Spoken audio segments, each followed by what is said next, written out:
বধূকে মারধরের পর মুখে বিষ ঢেলে দিয়ে হত্যার অভিযোগ উঠেছে শ্বশুর শাশুড়ির বিরুদ্ধে।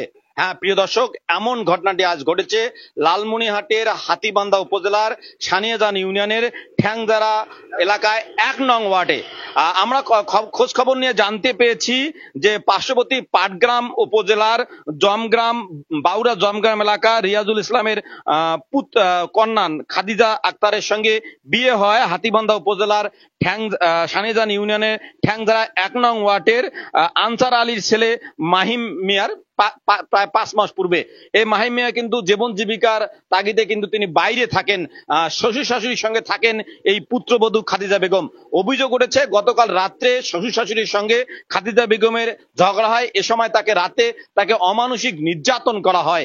এই নির্যাতনে খাদিজা বেগম যখন অসুস্থ হয়ে পড়ে তখন সকালবেলা তার মুখে বিষ ঢেলে দিয়ে আত্মহত্যার নাটক সাজিয়ে তাকে রংপুর মেডিকেল কলেজ হাসপাতালে নিয়ে যাওয়া হয়। সেখানে তার মৃত্যু ঘটে, এমন অভিযোগ এই খাদিজা আক্তারের পরিবারের। আমরা এ নিয়ে কথা বলবো। এই খাদিজা আক্তারের বাবা আমাদের সাথে রয়েছেন, তিনি হাতীবান্ধা থানায় এসেছেন।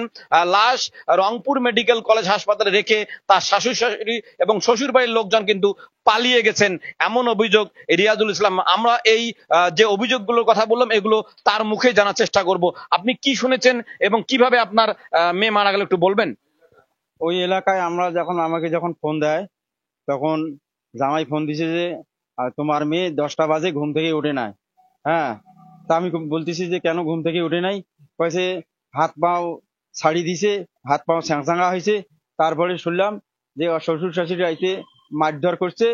তারপরে যখন খাদিজার অবস্থা খারাপ মারা গেছে তখন ওরা বিষ ঢেলে দিয়া 12টার সময় পাটগ্রামে নিয়ে যায়। পাটগ্রাম নেওয়ার পথে তারপরে ওইখানে পাটগ্রাম হাসপাতাল তাকে রংপুর পাঠিয়ে দেওয়া হয়। রংপুর পাঠিয়ে দিছে, এই তো ওই রংপুর পাঠিয়ে দিছে। তখন মৃত ঘোষণা করছে, তখন ওরা রংপুর মেডিকেল কলেজে লাশ রাখিয়া ওরা পালাই গেছে।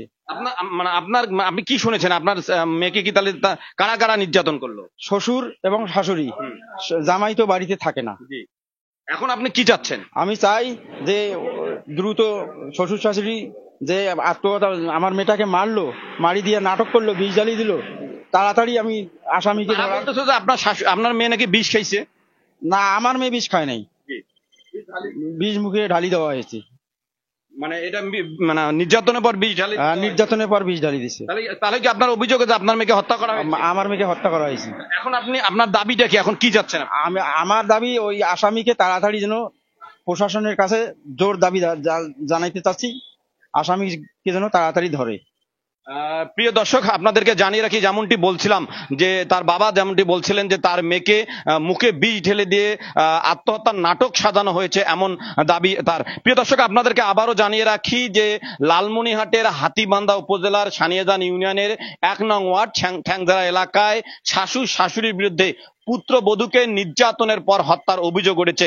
আমরা খোঁজ খবর নিয়ে যেটা আপনাদেরকে জানতে পেরেছি যে পাটগ্রাম উপজেলার বাউরা ইউনিয়নের জমগ্রাম এলাকার রিয়াজুল ইসলামের কন্যা খাদিজা আক্তার 18-র সঙ্গে বিয়ে হয় 5 মাস আগে হাতীবান্ধা উপজেলার সানিয়াজান ইউনিয়নের ১ নং ওয়ার্ডের ঠ্যাংদারা এলাকার আনসার আলীর পুত্র মাহিম মিয়ার।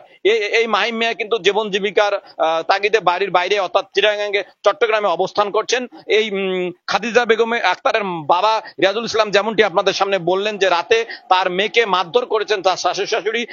এই মারধরের পর যখন তার মেয়ে মৃত্যুর কোলে ঢলে পড়ে তখন মুখে বিষ ঢেলে দিয়ে আত্মহত্যার নাটক সাজানোর চেষ্টা করে। এই ঘটনা পরবর্তীতে তাকে উদ্ধার করে প্রথমে পাটগ্রাম হাসপাতাল, পরবর্তীতে রংপুর হাসপাতালে নিয়ে গেলে সেখানে কর্মরত চিকিৎসক তাকে মৃত্যু ঘোষণা করার পরে তার লাশ মেডিকেলে রেখে পালিয়ে যায় শাশুড়ি শাশুড়ি। তারা কিন্তু এই ঘটনায় ইতিমধ্যে থানায় এসেছে, অভিযোগের প্রস্তুতি চলছে। আমরা এ নিয়ে হাতীবান্ধা থানার ওসির সঙ্গে কথা বলেছি, তিনি বলেছেন লাশ উদ্ধার করে অভিযোগের ভিত্তিতে ব্যবস্থা নেওয়া হবে, এমনটি জানিয়েছেন হাতীবান্ধা থানার ওসি হাদুজ্জামান সাজু। এল নিউজ অনলাইন, লালমনিরহাট।